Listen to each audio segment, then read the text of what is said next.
ఇదే ముఖ్యమంత్రి చెప్పిన అబద్ధాలను కూడా బట్టి విక్రమార్క గారు ఎండగట్టి ఉతికారేసినారు. ముఖ్యమంత్రి ఎక్కడ పోతే అక్కడ వాగుతున్నాడు. ఏమని? అప్పులకు మిత్తిలకే నెలకు 6,500 కడుతున్నా అని చెప్పిండు. ఇది వాళ్ళ రిపోర్ట్. ఇది కూడా ఆ రిపోర్ట్లకు వెళ్ళి నేను కోట్ చేస్తున్నా. మీకు ఈ కాపీ మొత్తం ఇస్తా. నేను చెప్పింది ఏది తప్పైనా ఏ శిక్షకైనా సిద్ధం. ఇది వాళ్ళ రిపోర్ట్. ఇందులో ఏం రాసిండ్రు? ఇగో ఇది వాళ్ళ రిపోర్టు. దీని ప్రకారం government of Telangana state accounts as of January 2025 అంటే పోయిన నెల ఈ రిపోర్ట్. ఇందులో ఏం రాసిండ్రు? మిత్తిలకు ఎంత కడుతున్నామని రాసిండ్రు తెలుసా? పోయిన 10 నెలలు మొత్తం ఇప్పటిదాకా కట్టింది ఎంత అంటే 22,056 కోట్లు. 22,056 కోట్లు. నెలవారీ లెక్క కూడా ఇళ్ళనే ఇచ్చిండు. పాపం బట్టి విక్రమార్క అమాయకంగా ఇరుక్కున్నాడు. ఆయన ఉద్యోగం ఉంటుందో పిక్తుందో కానీ ఇగో నెల నెల కూడా ఇచ్చిండు. నెల నెల మిత్తి ఎంత కట్టినాం ఏం చెప్పిండు ఇలా? పోయిన ఏప్రిల్ 24లో కట్టిన మిత్తి 1,865 కోట్లు, మే నెలలో 3,700 కోట్లు, జూన్లో 5,000 చిల్లర కోట్లు. ఇట్లా ఓవరాల్గా మన్నించాలి, ఏప్రిల్లో 1,865, మేలో 1,864, జూన్లో 2,200, జూలైలో 2,200, ఆగస్టులో 2,304 కోట్లు, సెప్టెంబర్లో 2,689 కోట్లు, అక్టోబర్లో 1,965, నవంబర్లో 1,928, డిసెంబర్లో 2,475, జనవరిలో 2,499, మొత్తం కలిపి 10 నెలలకు గాను కట్టింది పోయిన ఏప్రిల్ నుంచి మొన్న జనవరి దాకా 22,000 కోట్లు. అంటే నెలకు 2,200 కోట్లు. మరి 6,500 కోట్లు అని చెప్పిన బోగస్ ముఖ్యమంత్రి సిగ్గు లేకుండా నెలకు 4,300 కోట్లు అదనంగా కడుతున్నా అంటే ఏడబోతున్నాయి అవన్నీ? టకీమని రైతుల ఖాతాలను అయితే పడతలేవు. టకీమని తులం బంగారం అయితే వస్తలేదు. మరి టకీమని రాహుల్ గాంధీ ఖాతాలో పడుతున్నాయో ఢిల్లీలో చూడాలి. గింత అబద్ధాలు, గింత పచ్చి అబద్ధాలు, గింత దిగజారుడు బజారు భాష ముఖ్యమంత్రి మాట్లాడచ్చా? గిన్ని అబద్ధాలు చెప్పొచ్చా?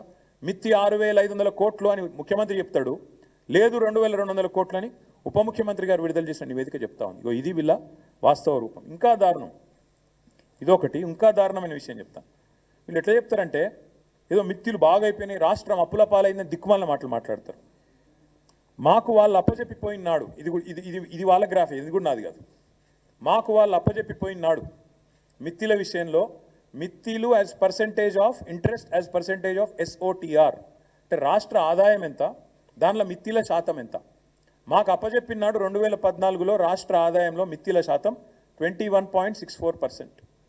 మేము వాళ్ళకు తిరిగి అప్పచెప్పినాడు కేవలం 17.19%. మరి ఇటు మిత్తిలు పెరిగినాయి అంటున్నావు, మరి రాష్ట్ర ఆదాయం పెరిగింది చెప్పవు. ఆ రోజు మీరు మాకు అప్పచెప్పినాడు మిత్తిలు రాష్ట్ర ఆదాయంలో 21%, 21.64%. మళ్ళీ మేము మీకు తిరిగి అప్పచెప్పినాడు 17.19%. ఇది చెప్పవెందుకు? ఈ గణాంకాలు చెప్తే కదా, నువ్వు చెప్పపోయినా నిజాలు. అంటే రాష్ట్రాన్ని అద్భుతంగా మీకు అప్పచెప్పినాం. మరి మీరేం చేస్తున్నారు? కేసీఆర్ చెప్పింది నిజం చేస్తున్నారు. ఢిల్లీ పార్టీలకు తెలంగాణను పరిపాలించుడు చేత కాదు అని తేలిపోయింది. కాబట్టే ఇది పేపర్లో వార్త ఈరోజు. ఇది ఈరోజు వార్త, ఈరోజు పేపర్లో వచ్చిన వార్త ఇది. రాష్ట్ర ఆర్థిక పరిస్థితి గరిష్టానికి, ఆర్థిక లోటు గరిష్టానికి వీకింది, సన్నాసులకు పరిపాలన చేత అయితే లేదు. మేము చేసింది ఏందో ఇప్పుడు నీ ప్రభుత్వమే చెప్పింది, నేను చెప్పలేదు, నా కవిత్వం కాదు. ఈరోజు ఈ దివాలాకోరు కాంగ్రెస్ నమ్మిన పాపానికి వీళ్ళ అసమర్థ పాలనలో తెలంగాణ చేతికి చిప్పొచ్చే పరిస్థితున్నది.